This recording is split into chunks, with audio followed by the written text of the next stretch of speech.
Mr. Silent Channel. Kabanata 1391 hanggang 1400. Quasi-demigod, demigod, at quasi-god. Ang extreme Daoluo ay talagang nahahati sa tatlong antas. Dapat ay ang Mala-Diyos na talagang nakatayo sa tuktok ng mundong ito. Kung titingnan ang sitwasyon ngayon, kung bakit ang Mala-demigod na ito at isang demigod ay maaaring lumaban sa isang Mala-Diyos, kung gayon, bagamat may puwang sa antas ng limit Daoluo, hindi ito dapat masyadong masama. Tila nakita ng Holy Spirit Daoluo ang kanyang iniisip, at same time na sinabi, huwag mong maliitin si Har-Osha. Bagamat ginulat ko siya pagkatapos kong magpakita ngayon, ito ay higit sa lahat dahil ang aking mga kakayahan ay nakinabang sa kanya. Pagpigil. Sa madaling salita, pinipigilan ng aking kakayahan ang halos lahat ng mga masasamang espiritu. Sa antas ng limit Daoluo, walang alinlangan na ako ang pinakamahina. Ngunit kung ito ay kaharap ang Evil Soul Master, maging ito ay Holy Dragon Daoluo, Amorous Daoluo, o Ruthless Daoluo. Ito ay napakalapit pa nga sa antas ng Quasi-God. Ay ayaw humarap sa akin. Kung hindi, kung ipipilit niya na patayin ka sa lahat ng paraan, at ako at ang banal na dragon na si Daoluo ay maaaring hindi ito mapipigilan. Masusukat mo ito sa ganitong paraan ang kabaitan ni Daoluo na maihahalin tulad sa Underworld King na si Daoluo Har-Osha. Huminga ng malalim si Tang Wulan, ngunit napakalakas ni Pluto Daoluo. Nang maabot ng Holy Spirit Daoluo Yali ang limitasyon, medyo kampante pa rin siya, dahil ang Shrek Academy kasama ang Tang Sect, mayroong kabuuang 4 na powerhouse sa limit na antas ng Daoluo. Kung ang Holy Spirit Cult ay isa lamang emperador, 2 emperador at 4 na makalangit na hari, wala sa 4 na makalangit na hari ang tila nasa limitasyon na antas, at higit sa lahat ang madilim na dugong demonyo lamang ang lumalapit sa antas ng limitasyon. Ang isang emperador at 2 emperador ay dapat na extreme Daoluo. Sa ganitong paraan, ang lakas ng 2 panig ay dapat na halos pareho. Ngunit ngayon tila hindi ito ang kaso. Ngayon, ang Underworld King na si Daoluo Har-Osha ay dapat isa sa unang emperador at pangalawang emperador. Kung ang tatlong ito ay nasa antas ng Mala-Diyos, ito ay kakilakilabot. Nangangahulugan ito na hindi may kukumpara dito ang high-end na kapangyarihang panlaban ni Tang Sect at Shrek. Tulad ng Har-Osha ngayon, ang kanyang Underworld Resurrection Domain ay maaari pa ring magkaroon ng 12 Death Knight na katumbas ng 3 Character Battle Armor Master, na lahat ay Super Daoluo level powerhouses. Kung gayon, gaano kalakas ang kabuuang lakas ng Holy Spirit Church? Ang hitsura ni Har-Osha ay nagbigay daan kay Tang Wulan na makita sa totoong kahulugan kung gaano kakilakilabot ang kabuuang lakas ng Holy Spirit Cult. Huwag kang masyadong mag-alala, at kayo. Bahagyang ngumiti si Yali, sa iyo, nakita ko ang anino ng iyong ninong. Sa simula, 35 taong gulang siya at naging Mala-Diyos na. Sa buong Shrek, lahat sila ay kabilang sa pinakamaganda sa kasaysayan. Pero kung tutuusin sa sitwasyon mo ngayon, hindi ko akalain na magtatagal ka ng ganoon. Marahil, mga 30 taong gulang, magkakaroon ka ng pagkakataong maabot ang antas na iyon. Ang iyong mga talento sa lahat ng aspeto ay mas mataas din sa iyong ninong. Kapag nakamit mo na ang isang Mala-Diyos, sa isang one-to-one na sitwasyon, maaaring hindi imposibleng maging walang talo. Nagtanong si Tang Wulan, Nay, kung iyon ay nasa antas din ng Mala-Diyos, mayroon bang pagkakaiba sa lakas? Tumango si Yali, ang mga bagay na tulad ng cultivation at strength ay hindi kailanman eksaktong pareho. Tiyak na may mga pagkakaiba. Kabilang dito ang iba pang mga kakayahan ng individual, kung pinipigilan nila ang isa't isa, at mga kakayahan sa armor sa labanan, at iba pa. Lahat sila ay magkaiba. Ang battle armor ni Har-Osha ay hindi talaga isang 4-character battle armor, dahil hindi ito magagamit ng Divine Craftsman para sa kanila. Ang 3-character battle armor ay sumanib sa kanyang sarili, na isang disguised na 4-character battle armor, ngunit kumpara sa tunay na 4-character battle armor at pagkatapos ay binago, may kaunting agwat pa rin sa aspetong ito, tiyak na mas mahusay ka kaysa sa kanya sa hinaharap. Inaalala ang pakiramdam ng kawalan ng kapangyarihan kapag kaharap si Hades Daoluo, nakaramdam ng kaunting bigat si Tang Wulan sa kanyang puso. Sobrang lakas ng kalaban. Mahihirapan siyang makahabol sa ganoong takbo. Bukod sa iyo, mabilis din ang paglaki ng iyong mga kasama. Sa hinaharap, ikaw ang magiging backbone laban sa Holy Spirit Church. Nagtanong si Tang Wulan, bukod sa Pluto Daoluo na nakilala natin ngayon, ilan pang Ultimate Daoluo sa Quasi-God level ang mayroon ngayon? Nang marinig ang tanong niya, biglang naging solemn na ang ekspresyon ni Yali. May isa pang tao sa Holy Spirit Church. Siya ang mamamatay tao na sumalakay sa ating Shrek. Ang kanyang titulo ay Ghost King, na kilala rin bilang 9 Ghost Kings. Bagamat si Hades Daoluo Har-Osha ay pumatay ng maraming tao, siya ay nagpakita ng ilang beses, at ang pinsala sa nakalipas na daang taon ay nasa loob pa rin ng isang tiyak na saklaw. At itong Ghost King na si Daoluo ay talagang nakatatakot, ang iyong Diyos na si Daoluo ay talagang nakatatakot sa labanang iyon, at ang iyong Diyos na si Daoluo ay talagang nakakatakot sa digmaang iyon, at ang iyong Diyos na si Daoluo ay talagang nakakatakot sa labanang iyon. Ngunit nakatakas siya. Inatake niya ang aming Shrek at na-trigger ang mga nakapirming uri ng Soul Guide na shell para sa pagpatay sa Diyos. Nang banggitin ang Ghost King na si Daoluo, hindi napigilan ni Yali ang pagngangalit ng kanyang mga ngipin, na nagpapakita kung gaano siya napupuot sa kanya. Bukod sa kanya, nagmamadaling iniba ni Tang Wulan ang usapan, sa takot na ang banal na espiritong si Daoluo ay maging masyadong malungkot. Bukod sa kanya, si Chenggu Dongfeng ay maaaring isa o hindi. May kaunting posibilidad din si Hanhai Daoluo Chen Xinji. Si Walking Daoluo at Duo Qing Daoluo ay maaaring ituring na isang maladyos. Additionally, may skill sila sa Soul Fusion. Agad itong napagtanto ni Tang Wulan. Karaniwan, ang isang maladyos ay katumbas ng 3 demigod. Kung si Walking Daoluo at Duo Qing Daoluo ay maituturing na maladyos, kung gayon ito ay katumbas ng paglampas sa mga ordinaryong demigod. Oo. At saka, kapag pinagsama-sama sila, kahit sa quasi-god level, napakahirap nilang harapin. Nang sabihin ang salitang mahirap, hindi maiwasang magmukhang kakaiba ang ekspresyon ni Yali. Ang Tang Sect at Shrek ay bawat isa ay may 2 Ultimate Daoluo Masters, at ang Blood God Core ay may Mirror Daoluo Zhanghuanian. Idagdag ang malawak na dagat Daoluo Chen Xinji at ang Spiritual Pagoda Master na si Chenggu Dongfeng. Sa ngayon, ang Daoluo Continent ay mayroong 7 Ultimate Daoluo. Ngunit si Chenggu Dongfeng ay hindi binibilang, ang relasyon sa pagitan niya at ng Holy Spirit Sect ay malabo, at walang nakakaalam ng partikular na transaksyon sa pagitan nila. Kaya mabibilang lang na 6. Sa Star Luo Empire, mayroon lamang isang banal na Dragon Daoluo, na kailangang manirahan sa anino ng Underworld King Daoluo. Saan nagtuturo ang banal na espiritu? Hindi nakakatakot na ang isang emperador at 2 emperador ay Extreme Daoluo. Ang kaila-hilakbot na bagay ay malamang na lahat sila ay mga powerhouse sa antas na parang Diyos. Sa 4 na makalangit na hari, mayroong kahit isang Extreme Daoluo. Ang ganitong uri ng lakas ay halos kayang makipaglaban sa nangungunang powerhouse ng buong mundo. Hindi nakakagulat na naglakas loob silang salakayin ang Shrek City at maglunsad ng mga pag-atake ng terorista dahil may tiwala sila sa sarili nilang lakas. Ang Holy Spirit Sect ay umunlad sa ganoong lawak, ito ay umabot sa antas na nakakaapekto sa kaligtasan ng buong kontinente.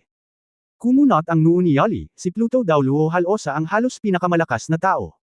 Isa lang ang dahilan kung bakit siya pumapayag na sumapi sa Holy Spirit Cult, at iyon ay ang tanggalin ang maling salita ng huwad na Diyos na iyon at tunay na maging Diyos. Tingnan mo ito sa ganitong paraan. Halika, ang banal na espiritu ay nagtuturo ng isang bagay na dapat sapat na mapanghikayat, kung hindi, hindi magiging madali para sa taong ito na magpasakop. Sumigaw si Tang Wulan, ngayon, sa palagay ko ay may sinabi siya kay Shenlong Daoluo upang iligtas ang katotohanan. Noong panahong iyon, medyo natukso si Shenlong Daoluo. Ngayong naiisip ko ito, ang dapat kong sabihin ay maging isang tunay na Diyos. Bahagyang tumanggo si Yali, dapat nga. Ngunit hindi na kailangang mag-alala si Shenlong Daoluo, ang mga pamamaraan ng pagtuturo ng Holy Spirit ay tiyak na hindi angkop para sa kanya. Ang kanyang martial arts spirit ay ang maliwanag na banal na dragon, kung walang maliwanag na puso, matatapos na siya. Siya ang dahilan kung bakit hindi ka maaaring maging isang maladyosan ay may malaking kinalaman sa iyong sariling pag-iisip muli. Sa edad na ito ay mahirap gawin muli. Sinabi ni Tang Wulan, Nay, ano ang dapat nating gawin ngayon? May Pluto Daoluo sa Star Luo Empire. Kapag nagsimula na ang digmaan, ito ba? Yali waved her hand, marami pa akong alam tungkol kay Pluto Daoluo. Unless for cultivation, wala siyang interest sa pagpatay. At saka sa level niya ngayon, walang kwenta ang pagpatay sa mga ordinaryong tao, siya I don't bother to do that, let alone participate in the war. Naniniwala ako na kahit ang Holy Spirit ay nagtuturo, imposibleng ganap na kontrolin ang antas ng iyong kapangyarihan at pag-promote sa araw na ito. Imposibleng kontrolin niya ang antas na ito ng kapangyarihan para lang sa pag-promote. Ang momentum ay maaaring makagambala sa kanyang pagiging isang tunay na Diyos sa hinaharap, kaya't may gagawin siya sa isang junior mo kung hindi, ang pagmamalaki sa kanya ay tiyak na maghihintay sa iyong paglaki. Gayunpaman, nangangahulugan din ito ng isa pang posibilidad, iyon ay, maaaring talagang nakahanap sila ng isang shortcut upang maging isang Diyos. Kaya naman si Pluto Daoluo ay pasiglahin nila, at kinakabahan sa iyong paglaki, at papatayin ka. Hindi naiwasang sabihin ni Tang Wulan, ano ang paraan? Walang sino man ang nakalusot at naging Diyos sa loob ng libu-libong taon. Ang mga Diyos ay matagal nang malayo. Paano sila nagiging mga Diyos? Mataimtim na sinabi ni Yali, kung talagang nawawala ang God Realm ay imposibleng ma-verify, walang makakatiyak. Bukod dito, maaaring mayroon silang ibang paraan. Siyempre, hindi masasabi ni Tang Wulan na ang God Realm ay talagang nawala at tinangay ng kaguluhan ng oras at espasyo, dahil naroon ang aking mga biolohikal na magulang. Ngunit ang mga salita ni Yali ay nagpapaalala rin sa kanya na, malabo, si Tang Wulan ay tila may nahawakan, ngunit ito ay medyo malabo. Ang kulto ng banal na espiritu ay biglang lumitaw sa mga nakaraang taon. Naglunsad ito ng mga pag-atake ng terorista, winasak ang Shrek City, at winasak ang Shrek Academy at Tang Sect. Ito ay hindi lamang dahil sa puot, ito ay hindi nangangahulugang isang madaling gawain upang makuha ang Soul Guidance Shells ng Deity Killing Grade. Ano ang mahalaga? Gayun din, bilang Holy Land of Spirit Master sa mainland, ang Spirit Spreading Pagoda ay nakipagsabwatan sa Holy Spirit Sect. Ano ang kaugnayan ng interes dito? Kung ang kanilang pangwakas na layunin ay umunlad sa direksyon ng pagiging isang Diyos, kung gayon maraming bagay ang maaaring ipaliwanag, ngunit kung paano makamit ang kanilang pangwakas na layunin ay pangwakas. Sa pag-iisip nito, hindi napigilan ni Tang Wulan na mahulog sa malalim na pag-iisip. Tumingin si Yali sa kanyang harapan na may magiliw na ngiti sa labi. Kahit gaano pa siya kabata ay nandoon din ang aktwal niyang edad. Pagkatapos ng napakaraming bagay, maaari siyang magkaroon ng isang kamag-anak sa tabi niya at tawagan ang kanyang ina. Para sa kanya, hindi ganoon kahalaga ang ibang bagay. Ang pagtulong kay Tang Wulan ang pinakamahalagang bagay. Sa sandaling ito, biglang uminit si Tang Wulan ng walang dahilan, at ang mga iniisip sa kanyang isipan ay biglang nawala. Itinaas niya ang kanyang ulo upang tingnan si Yali. Nay, pumunta ka ba dito ngayon, nakaapekto ba ito sa pagbabago? Umiling si Yali at sinabing, na kumpleto na ang inisyal na pagbabago. Pagkatapos nito, magiging maayos na ako. Iminumungkahi ko sa iyo, dahil tapos na ang usapin, kailangan pa nating umalis sa lalong madaling panahon. May isang Pluto Dauluo na nanunood sa iyo. Hindi pa rin ako nag-aalala. Kung talagang gusto niyang pumatay ng tao, ito ay talagang hindi isang mahirap na gawain, kahit na sa mga lugar tulad ng Tangsek na huminto sa kanya ng may mas malakas na depensa, kahit na sa mga lugar tulad ng Tangsek. Tumango si Tang Wulan. Siyempre naiintindihan niya ang katotohanan ito. Gusto niyang umalis sa lalong madaling panahon at bumalik sa Dauluo Continent. Magpahinga ka muna, babalik din ako. Pagkatapos magpaalam sa Holy Spirit Dauluo, bumalik si Tang Wulan sa kanyang silid. Ngayon, inanyayahan niya si Shenglong Daoluo na turuan ang banal na espiritu ng isang anti-ambush, na epektibong aatake sa kanila. Sa hindi inaasahang pagkakataon, hindi ito magawa ng kanilang anti-ambush at isang nakateleport na Holy Spirit Daoluo. Kasabay nito, pinahintulutan din siya nitong makakita ng bagong pinto. Limitahan ng Daoluo, hindi talaga ito ang limitasyon. Ang antas ng Diyos, ang antas ng Diyos ay napakaraming tao ang dumagsa dito, ito ay para sa immortalidad. Ang kanyang mga biolohikal na magulang ay nasa totoong God Realm, ngunit ang God Realm ay tinangay ng kaguluhan ng oras at espasyo, at hindi pa rin nila makontrol ang lahat. Sinisiraan ito ng Diyos, pabayaan ang mga ordinaryong tao. Mainit pa rin ang puso niya at hindi niya maiwasang mapasimangot. Dahil kaya sa boredom. O apektado ba ang mood at may problema ang bloodline ng Golden Dragon King? Ngunit ang Ice God Orb ay hindi tumugon sa oras na ito, kaya hindi ito dapat maging isang malaking problema. Pagkatapos maligo, matulog at umupo ng naka-crossleg, dahan-daang ipinikit ni Tang Wulan ang kanyang mga mata at nagsimulang pumasok sa isang estado ng pagmumuni-muni. Ang labanan ngayon ay nagbigay sa kanya ng mas malalim na realisasyon na malayo pa ang kanyang mararating mula sa pinakamataas na antas. Kakailanganin ng higit na pagsisikap upang maabot ito. Unti-unti siyang nakapasok sa larangan ng paglimot sa mga bagay-bagay. Ang kapangyarihan ng kaluluwa at kapangyarihan ng bloodline ay malayang tumatakbo, tinutunaw at sinisipsip ang mga natamo mula sa labanan ngayon. Ang Death Knight na kanyang winasak ay nagbigay sa kanya ng maraming enerhiya. Bagamat ang Death Knight ay nagtataglay ng kapangyarihan ng Underworld, ang Death Energy ay napakadalisay na ang pagsala ay binabago lamang ang mga katangian nito, at ang dalisay na enerhiya ay mas hinihigop ni Tang Wulan. Bukod sa pandagdag sa konsumo ng katawan sa panahong iyon, marami pa rin ang surplus. Sa makatuwid, siya ay nasa isang napakahusay na kalagayan. Ang cultivation base ay tiyak na uunlad. Kahit na ang hinihigop na enerhiya ay maaari lamang mapanatili ng 1/10 sa pamamagitan ng paglilinang, ito ay mas mabilis kaysa sa normal na paglilinang. Hindi ko alam kung gaano katagal. Unti-unting lumitaw ang kakaibang pakiramdam sa isip ni Tang Wulan. Ang kanyang kaluluwa ay lumulutang, na parang humiwalay sa kanyang katawan, at ang kanyang buong katawan ay nakaramdam ng sobrang ginhawa. Ang lahat ng bagay sa paligid niya ay pumuno sa kanyang katawan ng mahinang lamig, at sa kawalan, ang kanyang sariling antas ng paglilinang ay tila nakahanap muli ng isang pambihirang tagumpay, halatang tumataas. Sa oras na ito, ang kanyang espiritual na nilalaman, ang buong tao ay nasa isang estado ng pagmumuni-muni, at ang lahat ay natural na nangyari. Ngunit ang hindi niya alam ay sa paligid ng kanyang katawan, isang energy field ang naglabasan ng mag-isa, na naglalabas ng malabong halo. Kung ang mga enerhiyang ito ay mararamdaman mula sa labas ng mundo, mararamdaman lamang niya ang pagpapabuti ng kanyang antas ng paglilinang at ang tindi ng kanyang mga pagbabago sa kapangyarihan ng espiritu.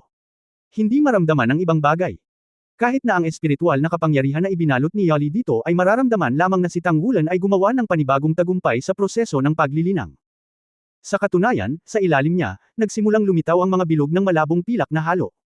Sa hitsura ng silver halo, ang mga komplikadong rune ay kumalat sa buong kama, na nagpapahintulot sa pilak na masakop ang katawan ni Tang Wulan. Hindi lamang ang kama ay naiilawan, ngunit maging ang mga komplikadong rune ay naiilawan sa lupa. Matapos madikit ang mga rune na ito sa hininga na nagmumula sa katawan ni Tang Wulan, talagang tinutulad nila ang parehong cultivation breath na kumakalat sa kabuuan. Sa kwarto, ang pilak sa kama ay biglang naging malinaw, at ang masaganang pilak na ilaw ay biglang bumalot sa katawan ni Tang Wulan sa susunod na sandali.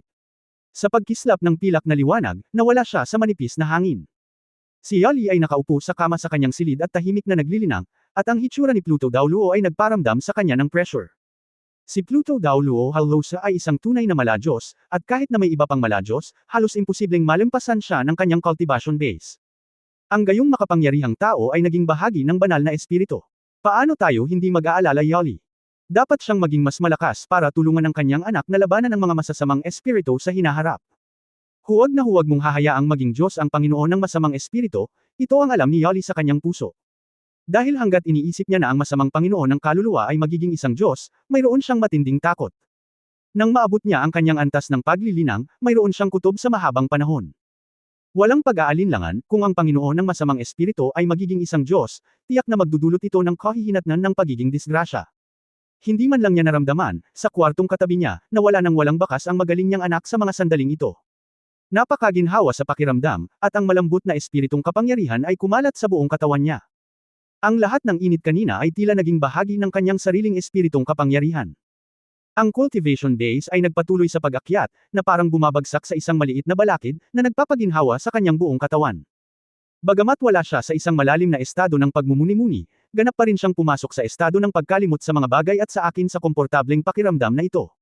Pero hindi niya alam na sa mga sandaling ito, nakarating na siya sa ibang lugar. Ito ay isang kahangahangang malaking silid, sa malaking silid ng noo, ang marangyang kulay rosas at gintong palamuti, siya ay nakaupo sa isang malaking kama, ang ibabaw ng malaking kama, ang malabong pilak na rune ay nagiging malabo. Sa malaking silid na ito na may hindi bababa sa 300 metro kwadrado, may isang tao lamang sa tabi niya sa oras na ito. Napatingin siya sa lalaking nasa harapan niya na kinakabahan, at lubos na naaliw.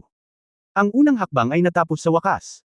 Maingat niyang inilapag ang belo sa malaking kama, tinakpan ang lahat ng nasa kama, at pagkatapos ay bumangon siya sa kama at nagpakawala ng mahabang buntong hininga.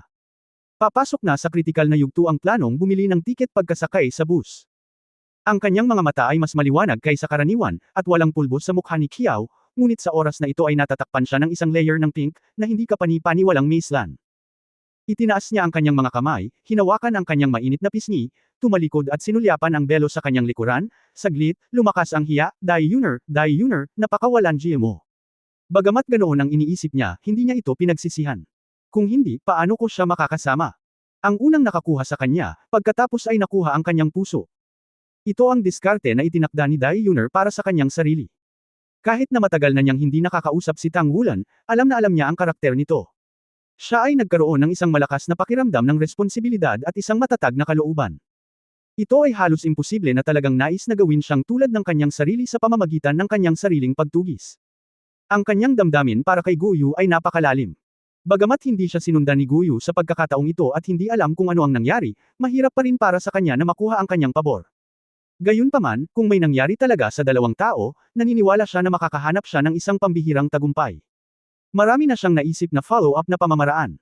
Ang pag-arte na parang sanggol at paghiga ay wala, at mayroon pa rin siyang mas magandang paraan. Ito ang panloob na patio ng palasyo ng Imperial. Sino ang mag-aakala na haad lang siya sa silid ng Tangmen headquarters ni Tang Wulan para mag-set up ng isang beses at napakamahal na teleportation circle. Matapos may padala ang magic circle, ang mga hindi nakikitang materyales ay ganap na mawawala, at walang bakas na maiiwan. Umalis mag-isa si Tang Wulan kahapon, nang uminom din siya ng maraming alak. Sa kanyang cultivation base, tiyak na hindi mahirap pumasok sa palasyo. Bukas ng umaga, nang malaman niyang nasa boudoir siya, at nakasama na niya ang sarili niya, hindi na siya makapagtalo. Sa oras na iyon, basta sinabi niyang hindi niya alam kung ano ang nangyayari, ibibigay niya sa kanya iyon, at talagang lulandag siya sa anumang ilog at hindi ito malinis. Hay, sa mga oras na iyon, kahit hindi niya maging regular na asawa, hindi pa ba sapat na maging side house? Tsaka sa karakter niya, baka tama siya. Kung paano siya nakarating dito, kailangan kong tanungin siya sa oras na iyon.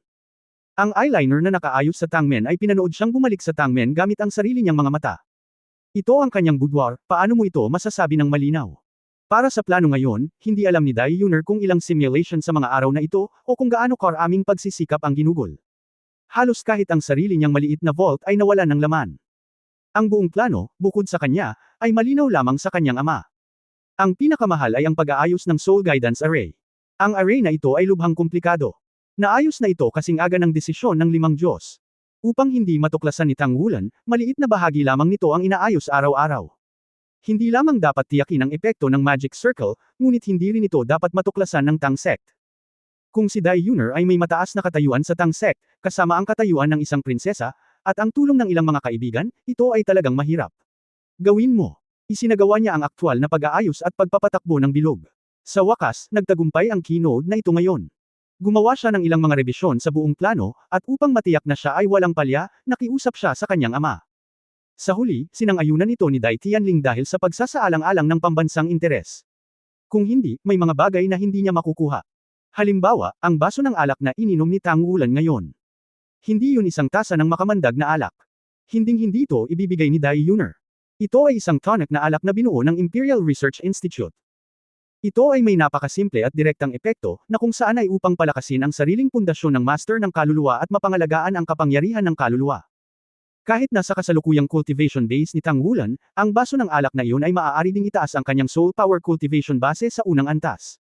Dahil ang medicinal wine na ito mismo ay napakaligtas para sa pagsulong ng Soul Master, halos walang mga side effect. Siyempre, hindi ka maaaring uminom ng labis sa bagay na ito, dahil ang labis na pag-inom ay magiging hindi matatag ang iyong pundasyon. Ngunit ang lahat ay may dalawang panig. Kahit na ang mga side effect ng medicated wine ay hindi malakas, hindi sila wala nito. Halimbawa, kapag nangyari ang mga epekto ng gamot, saglit itong papasok sa isang malalim na estado ng pagmumuni-muni. Para sa isa pang halimbawa, pagkatapos ng pagsisimula ng mga epekto ng droga, natural na kumukulo ang dugo, na nagiging sanhi ng pagiging sensitibo nito, maging ito ay pisikal na hawakan o panloob na emosyon. Ang estado na ito ay tatagal sa isang yugto ng panahon. Sa madaling salita, nangangahulugan ito na ang damdamin ng mga tao ay partikular na pabigla-bigla, at hindi nila makontrol ang kanilang sarili. Sa makatuwid, pagkatapos na masaliksik ang gamot na ito, karaniwang angkop itong inumin kapag may kasama.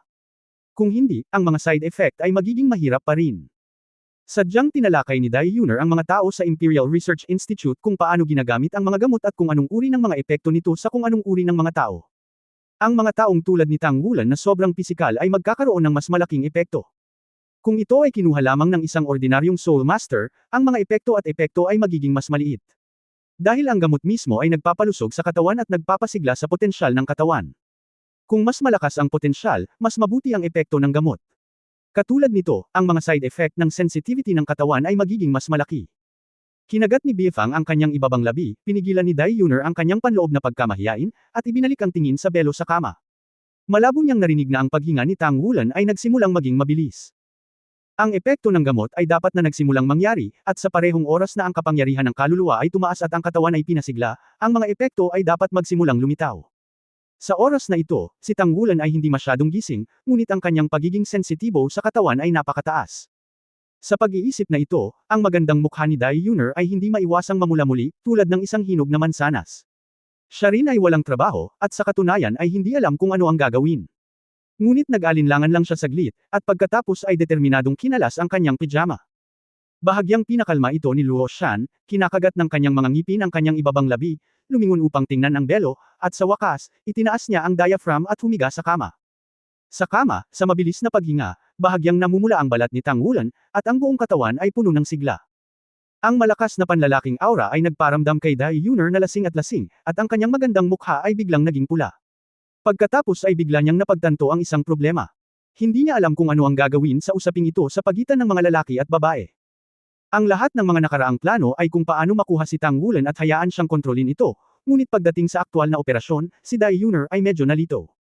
Bilang isang imperial na prinsesa, hindi niya kayang tanungin ang mga tao sa paligid niya tungkol sa mga ganoong bagay. Hindi man lang miyembro ng pamilya. Nasa harapan ko ang minamahal na lalaki, ngunit ano ang dapat kong gawin? Nagngangalit ang kanyang mga ngipin at nagngangalit ang kanyang mga ngipin, patuloy na naaalala ni Dai Yuner ang mga bagay na narinig niya tungkol sa mga lalaki at babae sa nakalipas na 2 dekada. Tila sinabi ng magkapatid na emperador na 2 tao ang natutulog ng magkasama kapag sila ay magkasama. Well, dapat ganito. Paano siya natutulog habang nakaupo? Si Dai Yuner ay nababalisa, at biglang lumitaw ang pawis sa kanyang noo. Pagkatapos mag-isip muli, dahan-dahan siyang sumandal kay Tang Wulan at niyakap ang katawan nito mula sa likod.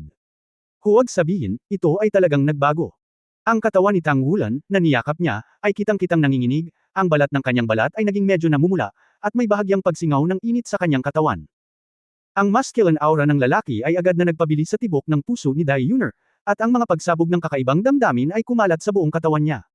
Hindi sinasadyang kinilig. Go Yu! Bulong ni Tang Wulan. Biglang kinagat ni Dai Yuner ang kanyang mapupulang labi at bamulong sa sarili. Ano ang maganda kay Go Yu?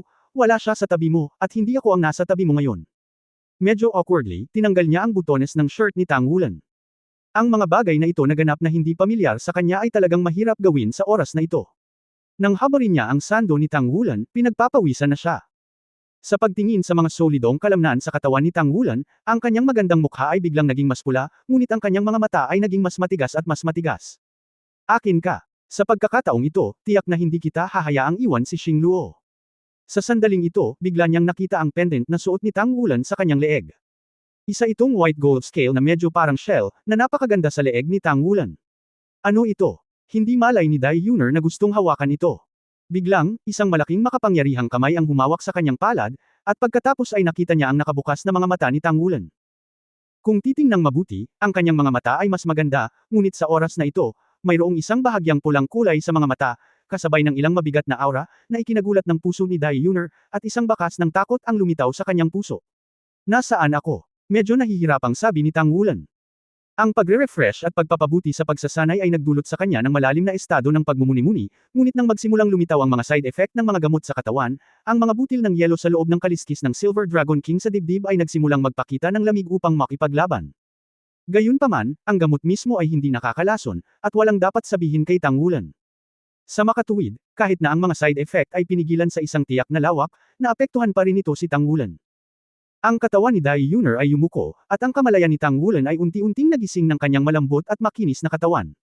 Nagising na lang siya nang subukan nitong hawakan ang kaliskis ng Silver Dragon King. Sa kanyang mga mata na nakaharap sa isa't isa, naramdaman na lamang ni Dai Yuner na ang mga butas sa buong katawan ay tila nabuksan sa isang iglap, ang kanyang anit ay medyo alanganin, at ang kanyang puso ay agad na puno ng hindi maipaliwanag na pag-igting. Blanko na ang isip ko, paano na kaya ito? Paano kaya ito? Hindi ba ibig sabihin na pagkatapos mong inumin ang gamot na ito, mawawalan ka ng malay? Paano siya nagising? Nagsimulang bumawi ang kamalayan ni Tang Wulan, ngunit sa parehong oras ay malinaw niyang naramdaman ang pagkulo ng dugo ng kanyang katawan, isang hindi maipaliwanag na malakas na init ang sumabog sa kanyang katawan, at ang kanyang tibok ng puso ay bumilis ng husto. At ang mga pulso na hawak niya sa kanyang mga kamay, ang mislan at makinis na balat, at ang halos hindi nagkakamali na babae sa kanyang harapan, lahat ay nagbunga ng sobrang tukso sa kanya. Ano bang problema ko? Bakit napakasama ng pagpipigil ko sa sarili?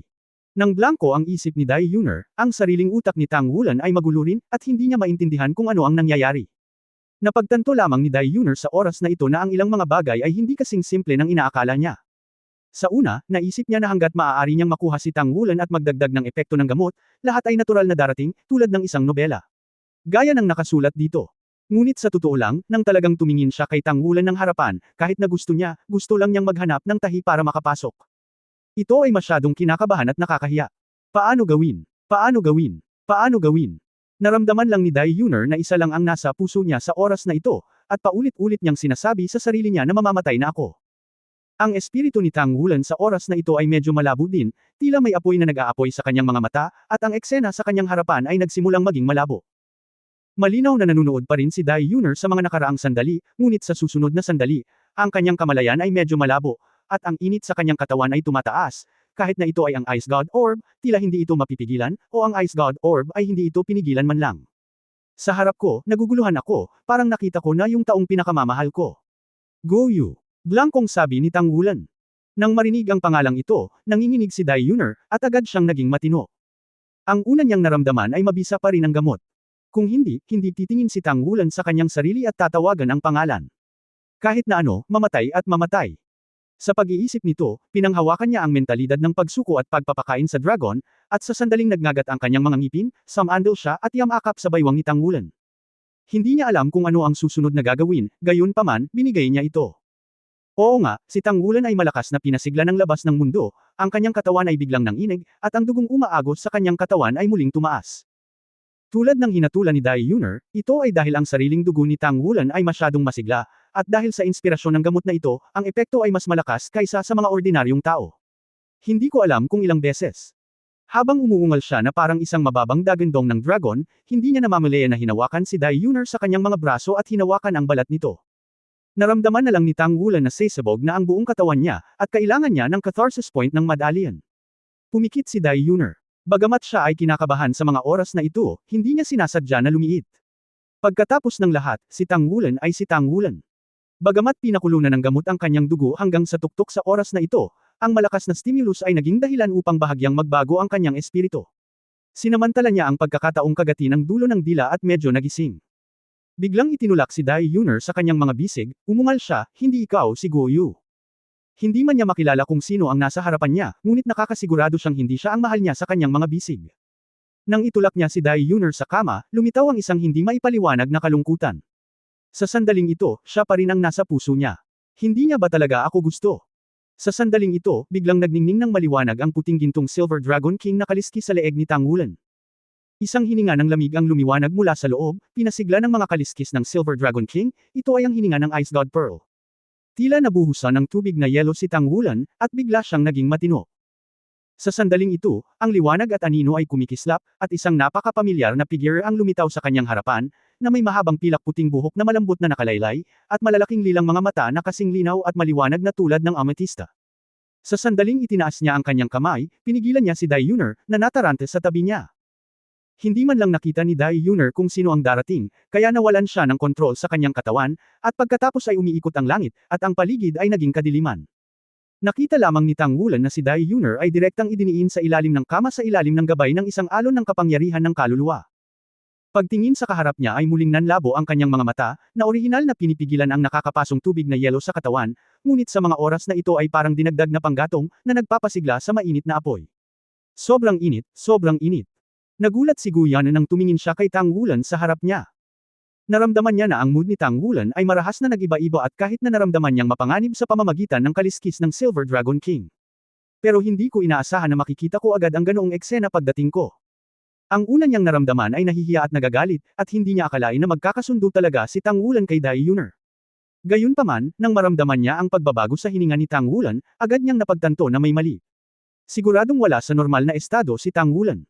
Bukod dito, sa sandaling ipinadala niya ito, nakikita niya si Tang Wulan na itinutulak si Dai Yuner palayo. Bagamat hindi rin siya nakasakay, nakagawa na siya ng malabong paghuhusga. Ito ay dapat dahil hindi alam ni Dai Yuner kung anong paraan ang ginamit niya upang pasiglahin ang katawan ni Tang Wulan. At ang pagpapasigla ay napakalakas. Sa oras na ito, ang katawan ni Tang Wulan ay namumula tulad ng isang pinakuloang hipon, at ang kanyang mga mata ay tila pumuputok sa apoy. Ikaw ba yan? Medyo paos ang boses niya, at lalo pang nanginginig, at nanginginig ng gusto ang katawan niya, na parabang tinitiis niya ang matinding sakit. Ikaw, anong nangyayari sa'yo? Nag-aalalang tanong ni Guyana. Ang utak ni Tang Wulan ay ganap na blanko. Sa ganoong pisikal na kondisyon, maaari niyang ipilit na makitang lumitaw si Guyana, at nang makita niya ang hitsura ng manliligaw sa kanyang puso, ang huling panahunan na string ay tuluyang gumuho. Bigla siyang umungol, at niyakap ng mahigpit si Guyana, at tinakto ng kanyang mainit na labi ang lahat ng kanyang pagdududa. Ang mainit na hininga ay agad na naging sanhi ng pagkawala ng utak ni Guyana, at pagkatapos ay naramdaman niya ang malakas na kamay nito na bumagsak sa sensitibong posisyon ng kanyang katawan. Ngunit sa sandaling ito, ang pinaka-nakakahiya na tao ay si Dai Yuner. Hindi siya makapagsalita o makagalaw. Napapaligiran siya ng dilim sa ilalim ng kama, ngunit malinaw niyang naririnig ang paggalaw sa kama.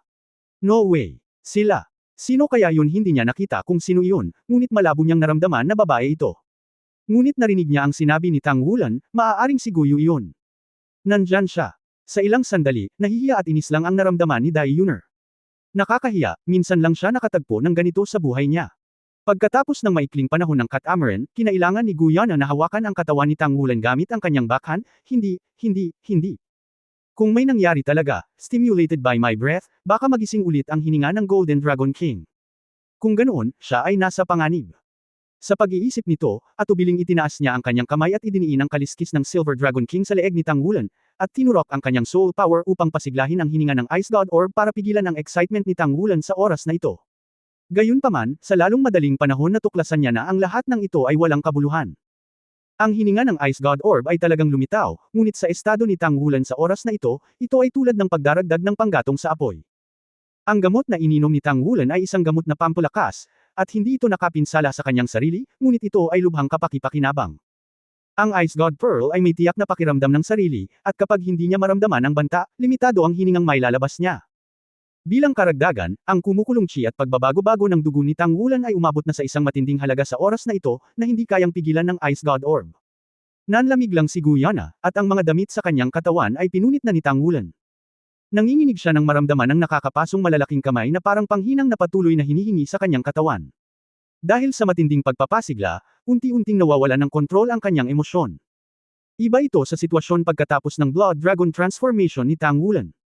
Sa oras na iyon, ang kanyang mga damdamin ay nakakabaliw, ngunit sa oras na iyon siya ay puno ng mapanirang kabaliwan, ngunit sa oras na ito siya ay mainit, puno ng agresibong init. Magkapareho ang pinagmulan ng kanilang dugo, naghahatak sa isa't isa. Isa pa, may pagmamahal sa puso niya. Pagkatapos ng maikling panahon ng pagkabalisa, ang emosyon ni Guyana ay nagsimulang mawalan ng kontrol, at hindi niya namamalayan na nabakhan si Tang Wulan. Go you! Isang mahina at paos na boses ang narinig. Nang inag ang katawan ni Guyana, at tumulo ang mga luha sa gilid ng kanyang mga mata. Paborito niya talaga siya.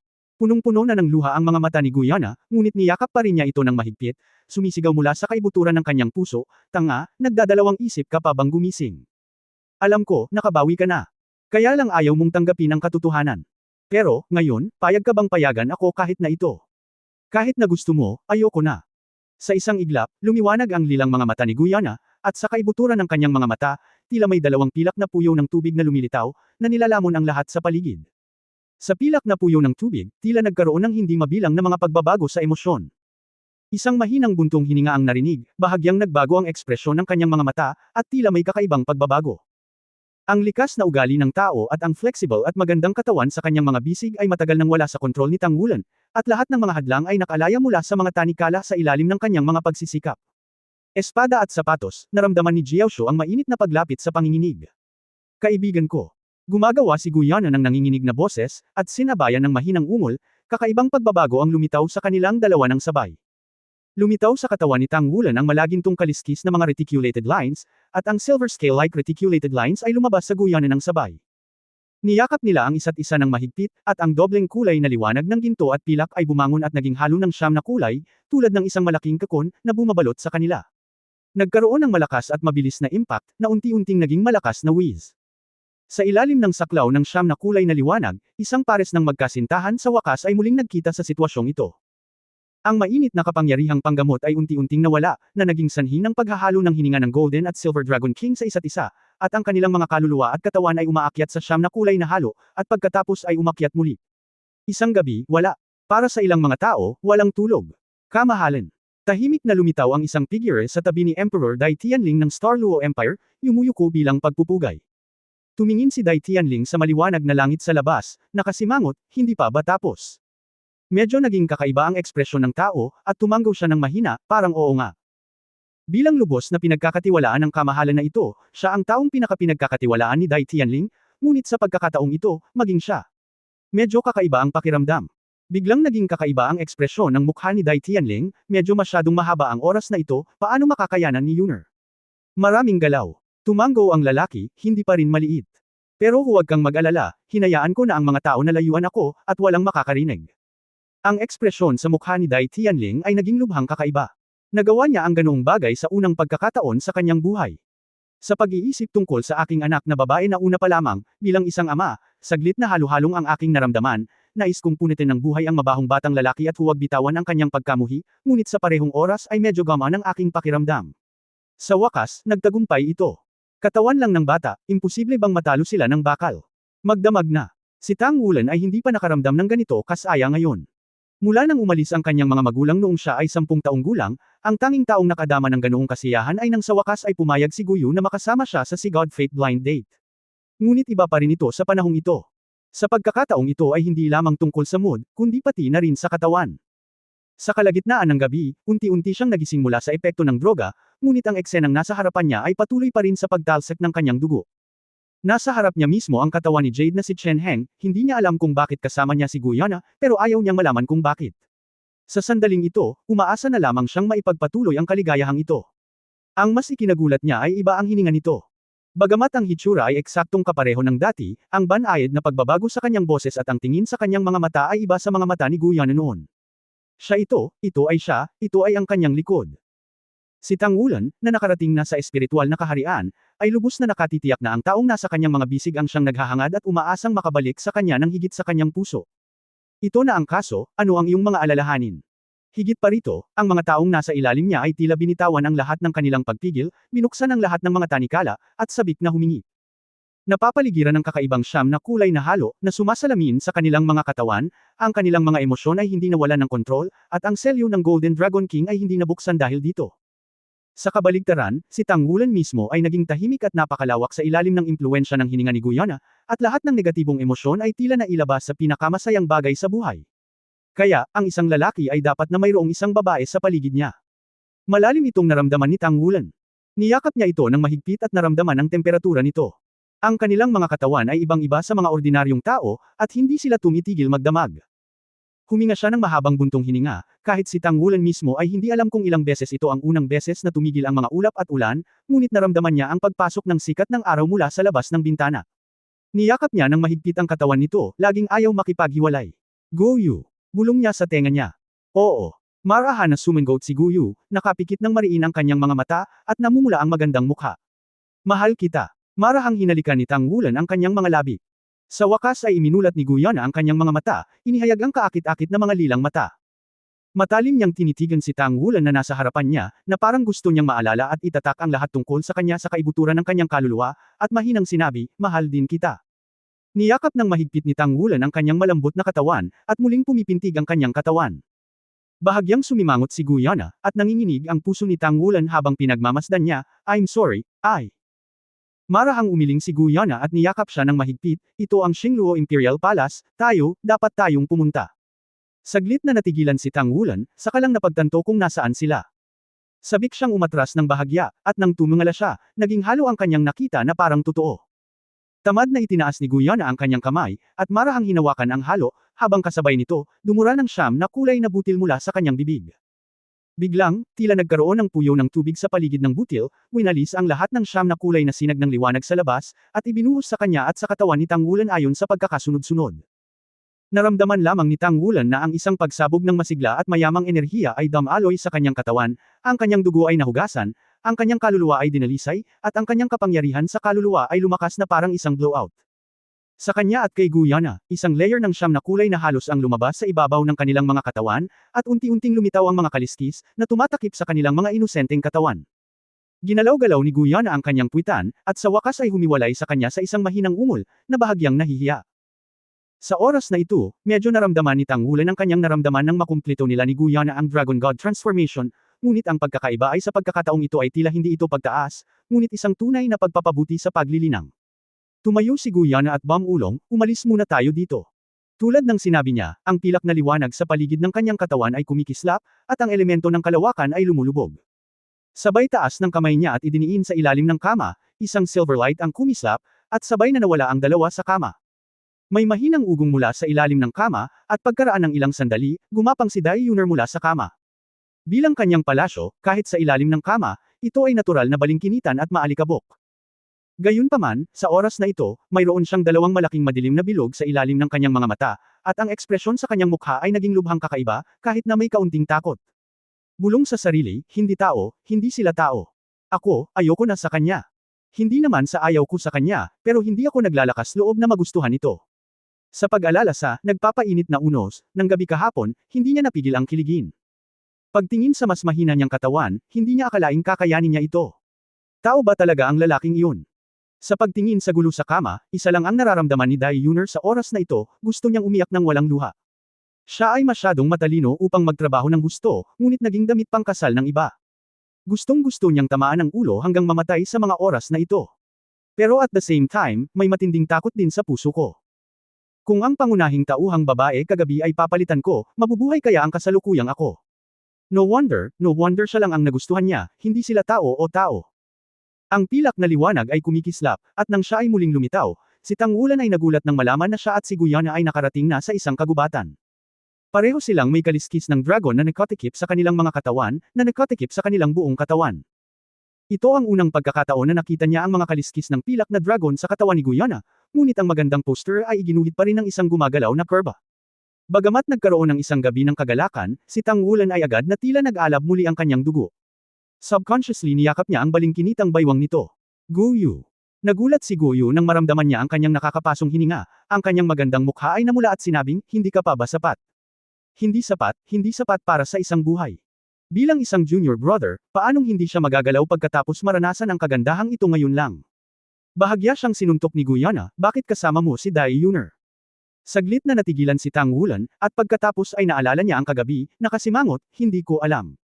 Kagabi, malinaw na bumalik ako sa punong tanggapan ng Tangmen. Siya nga pala, nakasalubong namin ang Holy Spirit Church kagabi. Ang pag-atake, ang umatake sa atin, ay talagang. Ikinwento niya ang nangyari kagabi, sinabi na hanggang sa bumalik siya sa punong tanggapan ng Tangsek para magsanay, pumunta siya sa kwarto ni Dai Yuner kahit papaano nang hindi alam kung ano ang nangyayari, at nawalan siya ng kontrol sa kanyang emosyon. Ito ay dapat na isang bagay na kinain niya para sa iyo ang naging sanhi ng sitwasyong ito. Ang Dai Yuner na ito ay talagang. Nang maisip niyang may nag-iisip tungkol sa lalaking nasa harapan niya, hindi maiwasan ni Guyu na bigyan ng blangkong tingin si Tang Wulan. Gayunpaman, ang kanyang gumagalaw na mga mata ay nagpalutong sa puso ni Tang Wulan, at hindi regular na hinawakan niya ang kanyang mga kamay. Huwag kang gagalaw. Hinawakan ni Guyana ang kanyang kamay, ngunit isinandal ang kanyang ulo sa kanyang dibdib, naramdaman ang kanyang temperatura. Narinig ko ang sinabi sa iyo ni Nier. Napabuntong hininga siya. Sinabi ni Tang Wulan, nagising ka ba dahil kagabi? Nasaan si Nar? Naalala ni Tang Wulan si Nar ngayon. Natarantang itinaas ni Guyana ang kanyang ulo, at tumingin sa kanya, minsan, kahit ako ay hindi alam kung ako ba si Guyu o Nier. Bagamat pilit akong hindi sumanib sa kanya, gusto kong patuloy siyang mag-exist, ngunit sa totoo lang, iisa kami. Sa pagpapabuti ng antas ng aming cultivation, kami ay magsasama-sama. Kagabi, tila nagsanib kami ng malaking bahagi. It turns out I think that once we do, one of them will disappear completely. Pero ngayon feeling ko hindi naman ganon. Yung tipong integration kagabi, parang we are coexisting with each other, yung integration lang ng memory. Natigilan si Tang Wulan, hindi alam kung ano ang sasabihin. Pagpapatuloy ni Guyana, gusto ka talaga niya. Ang dahilan kung bakit kita nagustuhan ay naimpluwensyahan niya talaga noong una. Kung hindi, wala nang mangyayari pagkatapos. Pero hindi niya alam na hindi talaga dapat paggising ko, hindi ko na napigilan ang pagseselos ko. Kung hindi ako magising, baka sakaling makapagdesisyon na siya na gumawa ng ilang mga desisyon, marahil ay maaari talagang magkasama. Anong ibig mong sabihin? Napatingin si Tang Wulan sa kanya nang may pagtataka. Ibinaba ni Guyana ang kanyang ulo, hindi tumitingin sa mga mata ni Tang Wulan, kung isang araw ay maging magkaaway tayo. Papatayin mo ba ako? Sinabi ni Tang Wulan nang walang pag-aalinlangan, syempre hindi. Paano tayo magiging magkaaway? Isang mapait na ngiti ang lumitaw sa gilid ng bibig ni Guyana, at mas mahigpit niyang niyakap si Tang Wulan, hindi mo naiintindihan. Kung balang araw, gusto kong sirain ang buong mundo, wala ka bang gagawin sa akin? Blanco ang sinabi ni Tang Wulan, hindi ko alam. Wala nang araw na iyon. Paano mo masisira ang mundo kung napakabait mo? Hindi ka isang taong tinuruan ng banal na espiritu. Huminga ng malalim si Guyana at marahang itinulak si Tang Wulan palayo, may mga bagay na hindi maaaring gawin ng hindi nag-iisip. May mga misyon na dapat tapusin. Wulan, balang araw ay mauunawaan mo rin, bakit ako nasasaktan. Mula nang magising ako, kailangan ko pa ring gampanan ang sarili kong responsibilidad pagkatapos ng lahat. Ito ay isang parke sa Xingluo City, umalis sa Xingluo ng maaga. Hindi ko mararamdaman na ganoon kalayo ang NS. Ang pilak na halo ay marahang gum alloy sa kanyang maislan na katawan, tanging ang kabaligtaran na kaliskis ng Golden Dragon King na nakasabit sa kanyang dibdib ay kumikinang ng gininto ang kinang. Huwag kang pumunta. Si Tang Wulan ay humakbang pasulong, sinusubukang saluhin siya. Ngunit malungkot na umiling si Guyu, naging ilusyon ang kanyang katawan, sa kagabi, wala akong pinagsisisihan. Wulan, mahal kita. Bumagsak ang pilak na ilaw, nagbago ang espasyo, at sa isang iglap, nawala si Guyana nang walang bakas. Nakatingin sa kawalan sa kanyang harapan, pakiramdam na ang mga kamay na nakayakap sa kanya ay hangin lamang. Ang isang malakas na pakiramdam ng pagkawala ay pinalitan ng dating pakiramdam ng kaligayahan. Aba, sikreto nila ni Nar. Ano ba ang dinadala sa balikat nila? Dapat ay may kinalaman ito sa Spirit Spreading Pagoda, ngunit, ako na ngayon ang master ng Tang Sect, ang master ng Sigad Pavilion ng Shrek Academy, hindi ko pa ba sila mapoprotektahan? Bakit kailangan mo akong iwan? Ang matinding sakit ay sumalakay sa kanyang puso, at hindi napigilan ni Tang Wulan na ihagis ang isang kamao mula sa langit. Boom! Isang mababang sonic boom ang tumunog, at isang itim na butas na may diameter na higit sa 1 metro ang pinasabog niya sa ere. Ang malakas na pakiramdam ng paglunok ay kinaladkad si Tang Wulan pasulong. Kapangyarihan ko. Nagmamadaling pinatatag ni Tang Wulan ang kanyang katawan, nakatingin sa kanyang kamao na medyo nagulat. Siguradong hindi ito ang magagawa niya noon. Magmadali at tumingin sa loob, pinagmamasdan ang kanyang Golden Dragon King seal. Ang Selyu ay nagbukas lamang ng 12 layer, at ang natitirang 6 na seal ay matatag pa rin, ngunit ang kanyang katawan ay dumaan sa ilang kakaibang pagbabago. Ang orihinal na ginintoang meridian, buto, at panloob na organo ay natatakpan na ngayon ng mahinang patong ng siyam. Kulay halo, ang mas ikinagulat niya ay ang kanyang kaluluwa. Ang kaluluwa mismo ay nad-oval ang laki, at ang mayamang kapangyarihan ng kaluluwa ay ganap na natunaw. Ang mas kakaiba ay ang kaluluwang core ay umaagos paitaas, tulad ng isang talon sa itaas ng agos, na konektado sa dagat ng espiritu. Kung bibigyan mo ng pansin, malabo mong maramdaman na sa dagat ng iyong sariling espiritu, tila may isa pang kaluluwa, ngunit ito ay mas maliit kaysa sa orihinal na kaluluwa. Ngunit maaari rin itong kumpletuhin ang komunikasyon sa pagitan ng bawat isa. Alam na alam niya kung ano ang ibig sabihin ng pangalawang kaluluwa. Ito ay halos tanda ng Super Daoluo. Ito rin ang tanging paraan upang maabot ang limitasyon ng Daoluo. Higit pa rito, upang magkaroon ng pangalawang kaluluwang core, kahit isa ay dapat magkaroon ng isang kaharian sa itaas ng title Daoluo. Sa madaling salita, ginawa siyang muli ni Xi Juan at direktang na-promote sa title Daoluo level. Maging si Tang Wulan mismo ay may kakaibang pakiramdam. Napakadaling pagbutihin, tama ba?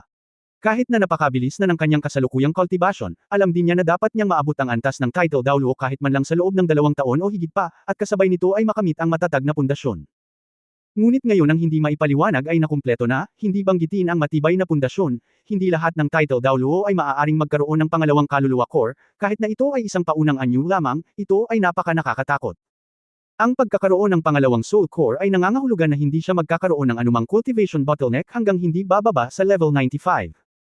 Kung ikukumpara sa sakit ng kabataan, ang ganitong uri ng nakakatakot na paraan ng promosyon ay langit at lupa lang. Si Tang Wulan mismo ay hindi inaasahan na magkakaroon ng kakaibang pagbabago.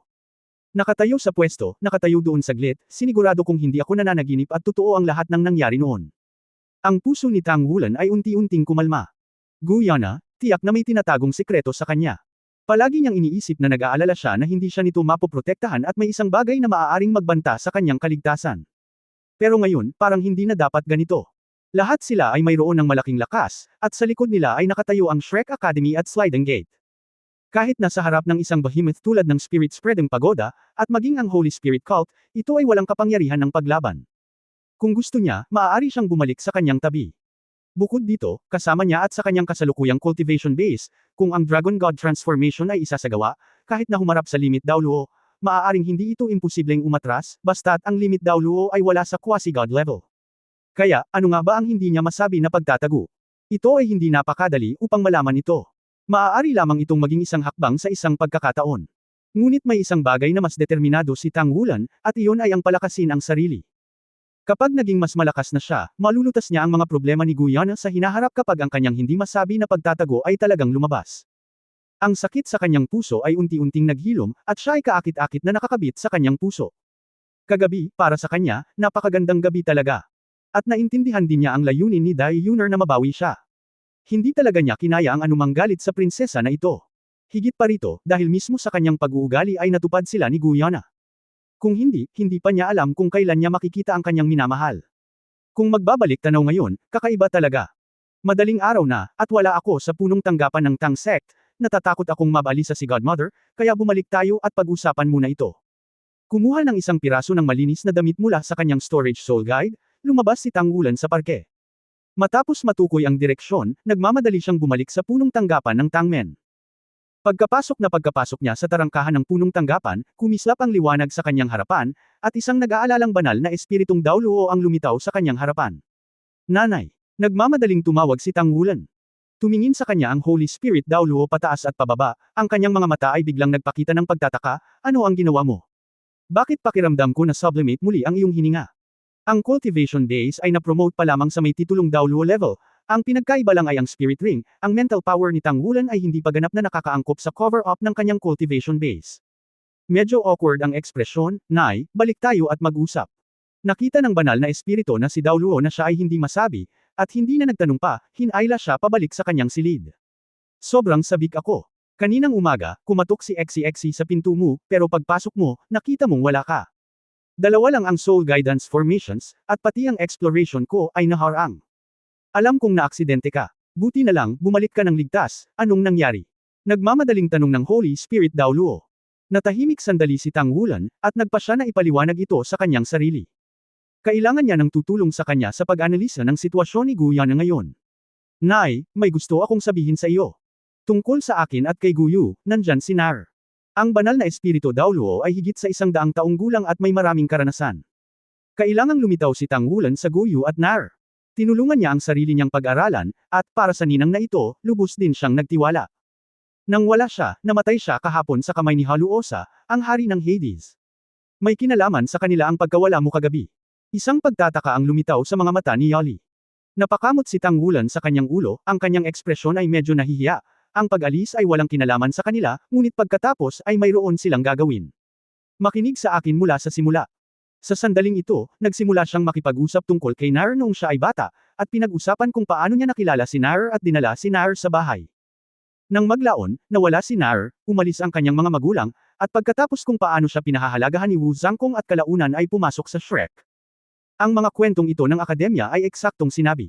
Karaniwan, ang proseso ng paglilinang ay hindi pinansin, na nakatuon sa relasyon sa pagitan niya at ni Guyu at Nar. Lalo na nang magkasabay na lumitaw ang dalawang anak na babae, nagsanib sila sa usapin ni Guyana.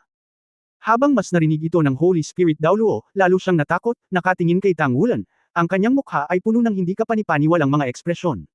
Isang tao na may dalawang kaluluwa. Maaari ba ang bawat isa ay lumaki, at maaaring pagsamahin? Ito ay sadyang hindi naririnig. Walang pagdadalawang isip na sabi ni Yali. Nagulat na sinabi ni Tang Wulan, hindi ka pa ba nakatagpo ng ganoong sitwasyon? Umiling si Yali, hindi, at nakakasigurado ako na walang ganoong record sa anumang makasaysayang aklat. Ito ay dapat na isang pagkakaiba-iba, espesyal, o kahit nakakaiba. Ang sitwasyon ng mga soul beast bilang mga adulto ay naitala sa kasaysayan. Halimbawa, ang ninuno ng Tang sect, ang asawa ni Thousand Hand Daoluo Tang San, ay sinasabing 100,000 taong gulang na soft-bone rabbit bilang isang adulto. Nang marinig ang kanyang sinabi, ang puso ni Tang Wulan ay nabigla. Sabi niya, hindi ba ang biological mother niya? Nagpatuloy si Yali, ngunit kahit na ang soul beast ay isang cultivator, imposibleng maging dalawang tao, lalo na ang schizophrenia. Bukod dito, ang kanyang dugo ay malapit na nauugnay sa iyo, at sinabi rin niya ang kwento ng Dragon God. Oo. Tungkol sa talaan ng Dragon God, hindi ko ito naaalala sa aming Shrek Academy Library. Ang kwentong ito ay maaaring totoo, ngunit hindi dapat nag-aalinlangan na mayroon siyang sariling dugo. Gawin mo sa kanya, napakaraming bagay ang nangyayari. Sa simula, si Nar ay nagpakita ng isang pambihirang talento nang siya ay nag-aral kay Brother Ming. Ang kanyang rate ng pag-unlad ay tulad ng iyong kamakailang panahon. Noong panahong iyon, akala namin ni Brother Ming na siya ay may kahalili. Maging si Brother Ming ay may kahalili. Naisip kong ipasa ang posisyon ng hinaharap na si God Pavilion Master kay Nar. Ang kanyang espiritu ay ang Silver Dragon Spear. Kung ang Guyu ay hindi ang tinatawag na mga elemento ng dragon, kung gayon ang tawag sa kanila ay ang dragon, kung gayon ang ilang mga elemento ay dragon. Baka talagang relasyon ang sinasabi mo. Napakakakaiba nito, ano ang sitwasyon sa kanila? Kilala mo ba ang kanilang pamilya? Umiling si Tang Wulan, hindi ko pa nakikita ang pamilya nila. Ang alam ko lang ay kinuha ng pamilya si Nar, at dapat ay napakayaman ng pamilya ni Guyu. Pagkatapos naming maghiwalay, lagi siyang misteryoso. Sa oras na iyon, tila malungkot siya. Lalo na pagkatapos ng blind date meeting. Palagi niyang sinasabi ang mga bagay tulad ng hindi niya ako kasama. Matalim na tiningnan ni Yali si Tang Wulan, medyo kakaiba ang kanyang mga mata, hawig mo talaga ang orihinal na kapatid na Ming. Gayunpaman, ang babae ngayon. Halos mas matapang ito kaysa sa henerasyon natin noon.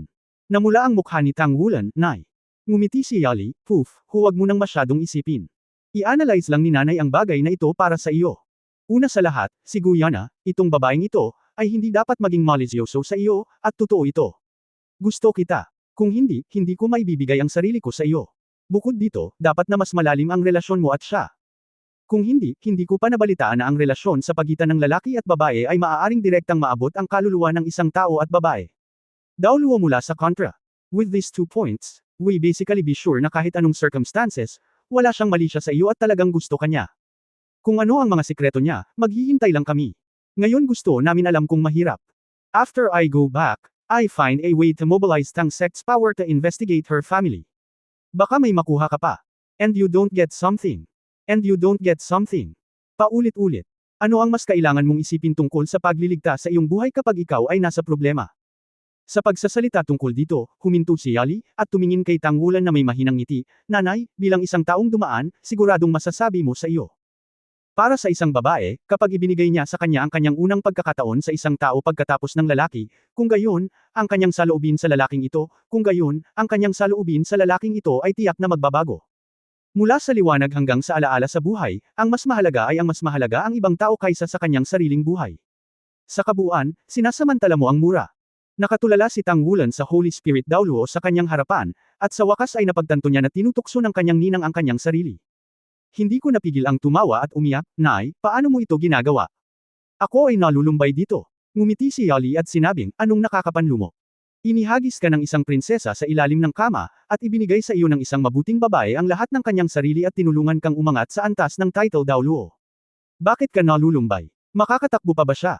Sa buhay niya, ikaw lang ang kaya niyang mahalin ng mag-isa. Kung ang pag-iibigan ng dalawa ay tumatagal ng mahabang panahon, paano sila nananatili sa araw na iyon, nasa iyo ito palagi. Biglang naramdaman ni Tang Wulan na hindi niya dapat sinabi ang lahat. Napatingin ang ninang sa kanyang mga mata at medyo iba ang pakiramdam kumpara kanina, para siyang playboy. Lalong lumakas ang ngiti sa mukha ni Yali, ang gusto ko lang malaman ngayon, ano ang gagawin mo sa prinsesa? Nakita mo na ang lahat, at may mga kamag-anak ka na, kahit wala naman talagang nangyari. Pero kung tutuusin, ito nga. Prinsesa, huwag mo na lang kalimutan. Tulala na sinabi ni Tang Wulan, kung gayon, ano ang dapat kong gawin? Sinabi ni Yali, ang Star Luo Empire ay pala kaibigan sa Tang Sect. Sa katunayan, hindi mahalaga kung magpakasal ka pabalik. Anyway, bilang ikaw, okay na magkaroon ng mas maraming asawa. Maaari kang magkaroon ng higit pang mga anak sa hinaharap. Biglang nakaramdam ng pagkahilo si Tang Wulan, at pagkaraan lamang ng mahabang panahon ay sinabi niya, Nanay, gusto ba ng lahat ng mga ina sa mundo na magpakasal ang kanilang mga anak na lalaki ng mas maraming asawa at magkaroon ng isang grupo ng mga anak? Tumawa ng malakas si Yali, syempre. Sa wakas ay may anak na ako, at syempre umaasa ako na magkakaroon ako ng grupo ng mga apo sa hinaharap. Ang pinakamalaking bentahe ng pag-promote sa Extreme Daoluo ay magkakaroon ako ng maraming oras para tulungan kang alagaan ang mga bata sa hinaharap. Napaawang ang bibig ni Tang Wulan, Nay, pinagsisisihan kong sinabi ko ito sa iyo. Binigyan siya ni Yali ng isang puting tingin, panghihinayang. Huli na ang lahat. Gusto mo bang mag-propose ako ng kasal para sa iyo?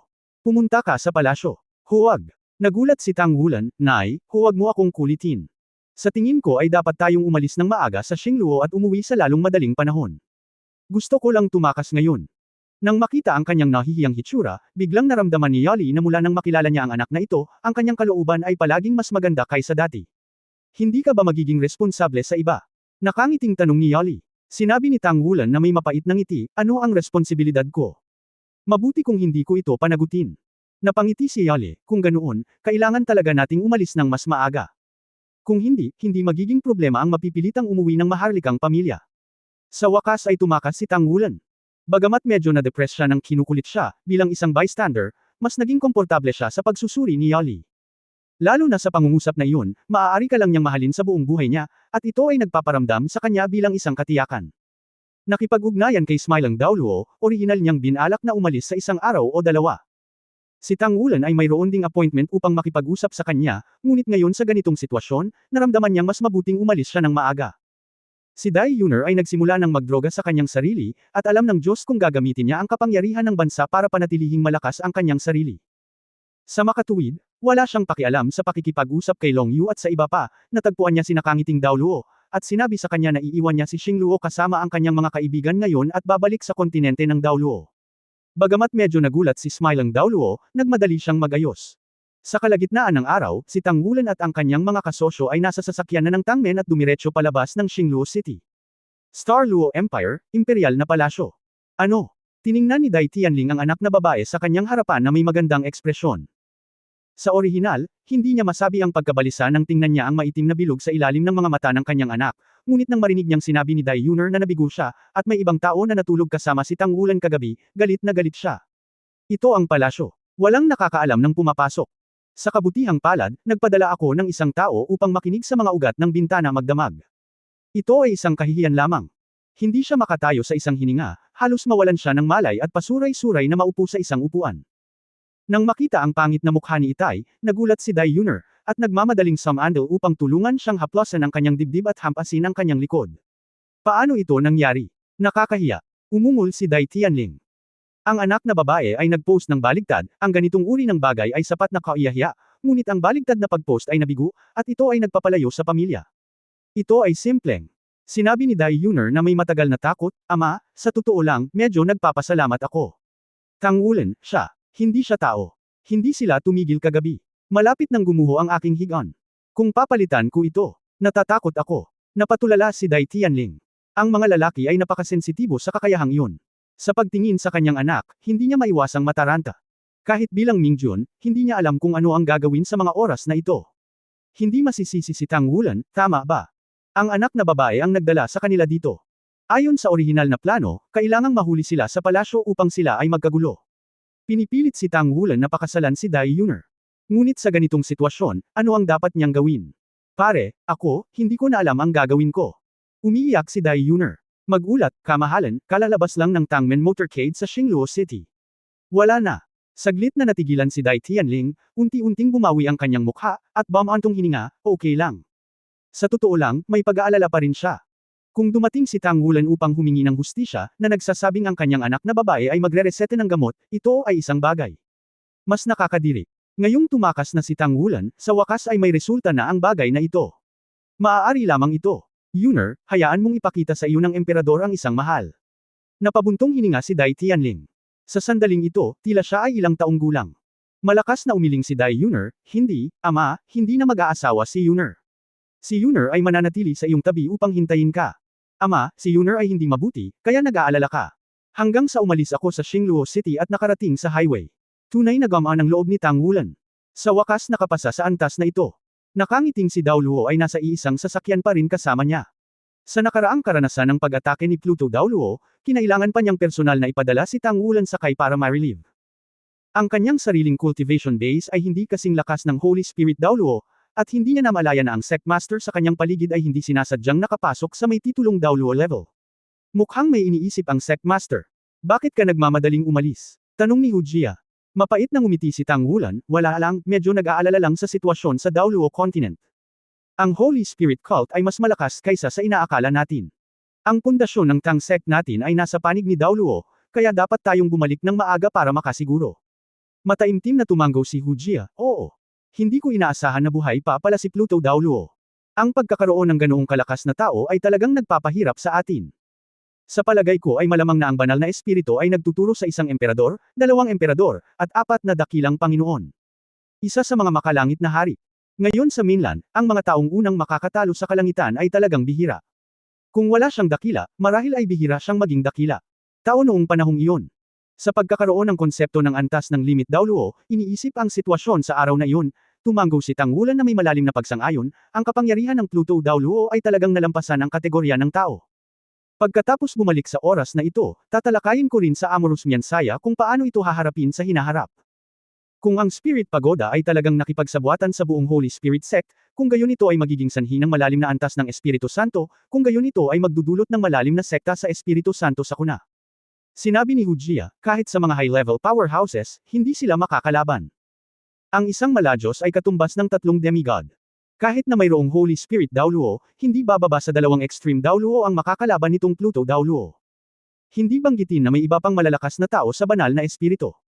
Ang Spirituan Pagoda ay may malalim na background, at kung gaano ito kalakas, walang nakakaalam kung gaano ito kalakas bago mapilitan na lumabas sa mga whole card. Ang paglalakbay ay naging maayos, nang walang anumang kahirapan, at walang karagdagang pag-atake mula sa banal na espiritu. Sa wakas ay dumating si Tang Wulan sa dalampasigan kasama ang kanyang mga kaibigan. Ang submarino ay naghihintay na sa dagat, at si Long Yuzo ay nakipag-ugnayan sa kanya at bumangon mula sa tubig upang salubungin sila pabalik. Hall Master Hu, nagsumikap si Xingluo para sa iyo. Sabi ni Tang Wulan kay Hu Jia. Hu Jia chuckled, ang Sect Master ay hindi kailangang mag-alala ng labis tungkol sa mga turo ng banal na espiritu.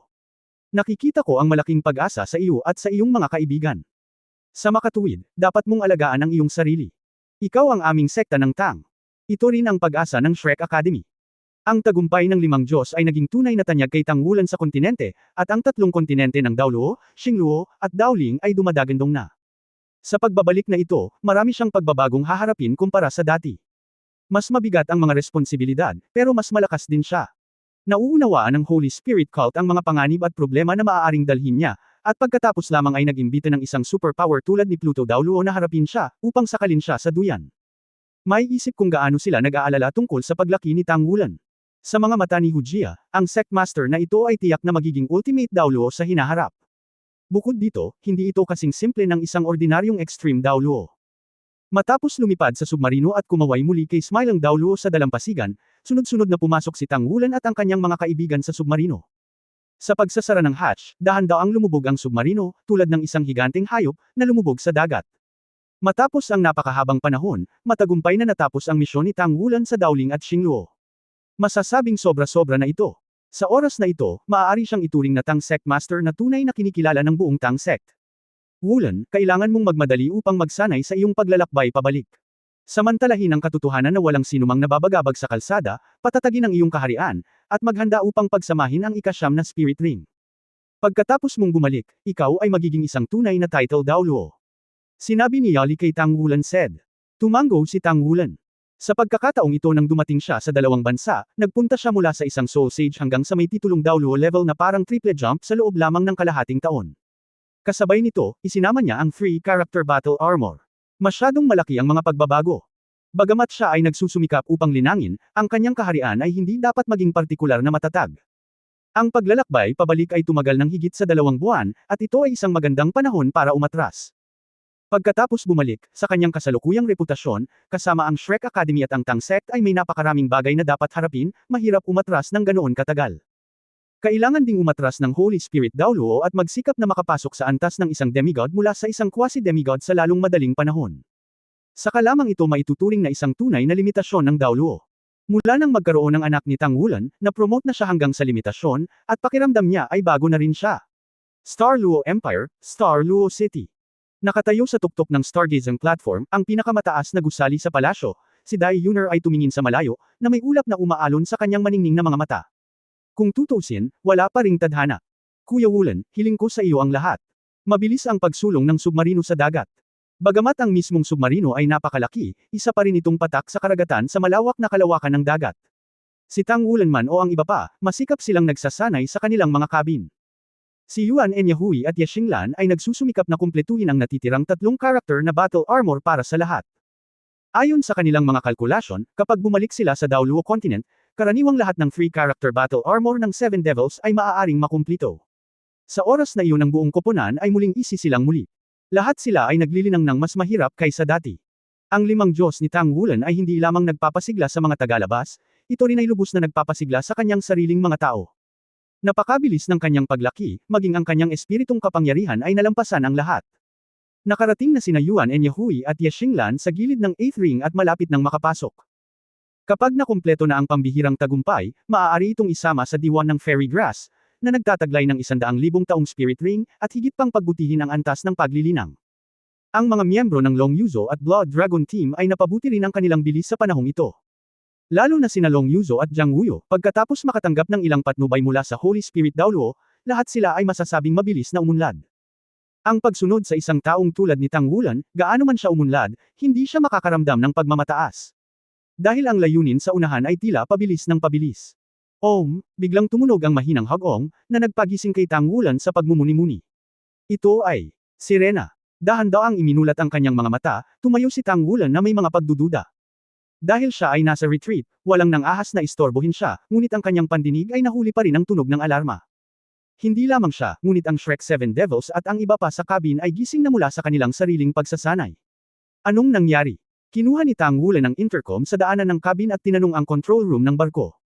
Magulat sa master, ang aming sonar ay natuklasan ng isang malaking bilang ng mga fleet mula sa malayo at nasa ilalim ng karagdagang pagmamasid. Ang sonar na ginagabayan ng kaluluwa ay isang mahalagang aparato para sa pagdetect ng iba't ibang mga krisis ng maaga sa pamamagitan ng pagpapadaloy ng mga sound waves sa tubig. Noong una itong binuo, ito ay pangunahing naglalayong sa mga sea soul beast sa karagatan. Lahat ng mahahalagang barko ay magkakasangkapan. Ang sonar na ginagabayan ng kaluluwa ng Tangmen ay ang pinaka-advanced, dahil para sa isang submarino, ang sonar ay parang mga mata nito. Sa kailaliman ng dagat, sa pamamagitan lamang ng sonar maaari mong obserbahan ang mas malayong sitwasyon at gumawa ng kaukulang pag-iwas. Pupunta ako kaagad sa control room. Pagkatapos sabihin ito, kumaway si Tang Wulan sa mga kaibigan na lumabas ng cabin, na dinala muna sila sa control room. Sinundan ni Exi si Tang Wulan at nagtanong sa mahinang boses, hindi. Sumimangot si Tang Wulan, mahirap sabihin. Kung ito ay isang malaking fleet, natatakot ako na wala ng iba pang posible. Hindi ko inaasahan na darating ito ng ganoon kabilis. Si Lezengyo ay nasa kabilang panig, kung ganito ang kaso, magiging malaki ang gulo. Kakaalis lang namin sa Xingluo continent hindi nagtagal, at ang pangunahing target ng pag-atake nila ay tiyak na si Xingluo. Maaaring hindi pa tapos ang paghahanda ni Xingluo. Ang punto ay hindi ko pa alam ang pagdating ng Federal Fleet. Tumanggo si Tang Wulan, ayon sa mga kasalukuyang pamamaraan ng pagdetect, tanging ang Federation lamang ang maaaring magsagawa ng ilang pangmatagalang reconnaissance batay sa mga satellite na ipinadala sa kalawakan ng mag-isa. Wala sa alinman sa Xingluo o Dowling ang ganoong mga kakayahan. Maaari lamang itong umasa sa radar. Ngunit limitado ang saklaw ng kanilang radar, at ang Federal Fleet ay dapat na nilagyan ng isang anti-radar na aparato nang hindi ito nakakaalam ng ganoong oras nang hindi nakakaalam ng ganitong oras. Kung gayon ano ang dapat nating gawin? Nag-aalalang tanong ni Exi. Kung ang pagsalakay ng Federal Fleet ay matagumpay at ang digmaan ay buo, kung gayon ang misyon na kanilang orihinal na matagumpay na natapos ay magiging walang kabuluhan. Kapag nasira ang Xingluo, ang isang Dowling Empire lamang ay hindi makakayanan ang offensiba ng Federal Fleet kahit na may mga high-end na armas na kanilang ibinigay. Sinabi ni Tang Wulan, pumunta sa control room para maunawaan muna ang sitwasyon. Hindi tayo dapat magpanik sa oras na ito.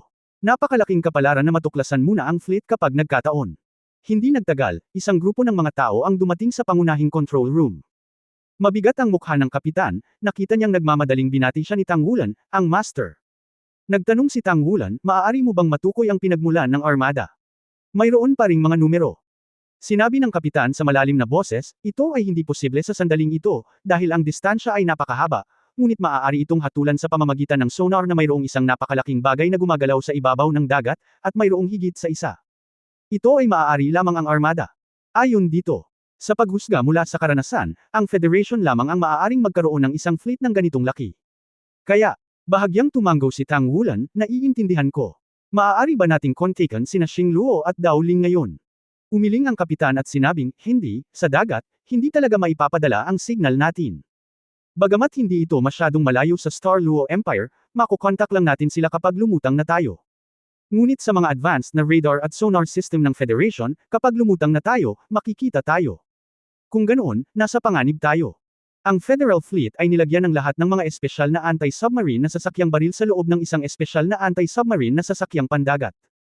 Imposible ang pag-lock, gusto nating tumakbo ayon sa kasalukuyang sonar na tugon, ang federal na fleet na ito ay may higit sa 100 mga barko, at maraming napakalaking barko, at ang mapanirang kapangyarihan nito ay tiyak na hindi natin kayang labanan. Sumimangot si Tang Wulan at lumingon ng husto. Hindi niya akalain na magiging ganoon kabilas ang sitwasyon.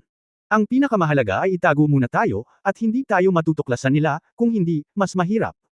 Unang naglabas ng utos si Tang Wulan. Kung ito ay natuklasan ng Federal Fleet, malamang na gawing mas sensitibo ang kalaban at umatake sa mas mabilis na bilis.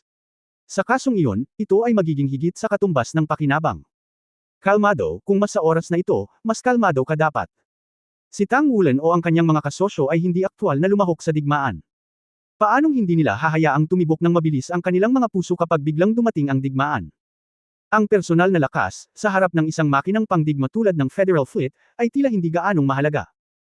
Alam ni Tang Wulan na sa oras na ito, ang kanyang kalmado ang pinakamahalagang bagay, at lahat ng kanyang kasalukuyang paraan ng paghawak ay makakaapekto sa buong digmaan na sumunod.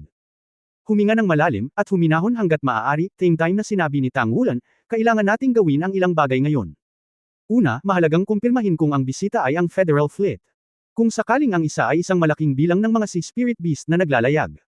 Kung gayon ang ulang na ito ay malaki. Pangalawa, kailangan nating ipaalam sa Star Luo Empire sa lalong madaling panahon, upang ang pinakamahalagang bagay ay makakahanap tayo ng pangatlo hanggat maaari. Isang paraan upang bigyan ng imperyo upang magkaroon ng oras. Nag-isip sandali ang kapitan, at ang paghanga ay lumitaw sa kanyang mga mata. Gaya ng sinabi ni Tang Wulan, nauubos na ang oras. Para sa kanila, ang pinakamahalagang bagay ay gawin ang tatlong puntong ito upang matulungan ang Star Luo Empire hanggat maaari. Pagtugon sa krisis na ito. Ang dali lang sabihin, makakamit ba talaga? Tinanong ni Tang Wulan ang kapitan, maaari bang matuklasan ng ating submarino ang eksaktong sitwasyon ng kabilang partido nang hindi natuklasan ng kabilang partido? Walang pag-aalinlangan na umiling ang kapitan at sinabing, imposible. Bagamat advanced ang ating sonar, hindi naman masama ang sonar ng Federation. Mahahanap lang natin sila sa mas mahabang distansya, ngunit kung ito talaga ang Federation Fleet, kapag when we can discover their specific situation, they will also be able to discover our existence and send an anti-submarine fleet to get US hearted for US. Ang fleet na ganito ang laki ay dapat na makapagsagawa ng malalaking operasyon ng isang malalim na welga sa isang hanay sa oras na iyon ay magiging lubhang mapanganib tayo. Ang liwanag sa mga mata ni Tang Wulan ay kumikislap, at huminga siya ng malalim, kung gayon ay wala ng ibang paraan. Makikita lamang ito sa mismong tao. Sa pag-iisip nito, agad siyang lumingon at tumingin sa Holy Spirit Daoluo na nakasunod na. Nay, natatakot ako na mahirapan kang pumunta sa Xingluo. Ang bilis ng iyong flight ang pinakamabilis. Nakipag-ugnayan kami sa pamamagitan ng short-range soul-guided communication. Kapag nahanap ko na ang Federal Fleet, aabisuhan kita kaagad at gagamitin mo ang pinakamabilis. Bilis, ipaalam sa imperyo at hayaan silang maghanda ng maaga. Ikaw ay magre-reconnaissance sa iyong sarili. Hindi. Gaano ka-advanced ang Federal Radar? Ang isang fleet ng ganitong laki ay dapat may limitasyon Daoluo, at ang bilang ng malalakas ay hindi magiging maliit. Ikaw lamang ay masyadong mapanganib. Hindi nag-atubili ang Holy Spirit Daoluo. Sabi. Mataimtim na sinabi ni Tang Wulan, hindi, ako lang ang may pinakamaliit na layunin, at ang ating submarino ay hindi dapat malantad. Ito ay isang pag-urong. Iyon na. Hindi na niya hinintay na magsalita pa ang Holy Spirit Daoluo, at agad na naglabas ng utos. Boss, hindi ka makakapunta, bitawan mo ako. Biglang sinabi ni Xe, ang aking martial soul ay maaaring magtago sa isang puwang sa kalawakan, kahit na ang radar ay maaaring hindi ako makita. Higit pa, kailangan ko lamang na makakita mula sa malayo. Bumalik sa isang sulyap, mas madali akong makapagtago kaysa sa iyong kapansin-pansin. Si Xe-1 ay isang dragon ng oras at espasyo na kayang magtago sa kalawakan. Mula noong ikalawang paggising ni Wan, ang kanyang lakas ay lubos na bumuti. Higit pa rito, ang pagsisiyasat sa ganitong uri ng bagay ay orihinal na pagmamayari ng Agile Attack Type War Spirit Master. Nagkatinginan sila ni Tang Wulan. Walang oras upang mag-alinlangan sa oras na ito, isang maliit na paghuhusga lamang, naunawaan niya na si Xe ay talagang mas angkop kaysa sa kanyang sarili. Okay. Pagkatapos ay umalis ka na, handa kaming sunduin ka anumang oras. Tandaan, kapag nahanap ka na, kailangan mong idirekta ang mga mata ng ibang tao sa kabilang direksyon ng submarino, at susunduan ka namin. Kumpiyansa na sinabi ni Xe, huwag mag-alala, hindi ako matutuklasan. Kahit na may soul power detecting soul guidance device, sa karamihan ay mahahanap ko ang aking pag-iral, imposibleng mahanap ang aking partikular na lokasyon. Matalim na sinulyapan siya ni Tang Wulan, ang oras ay apurahan, pagkatapos ay umalis ka kaagad, nanay, kailangan mo ring umalis. Tumango si Holy Spirit Daoluo, walang sinabi.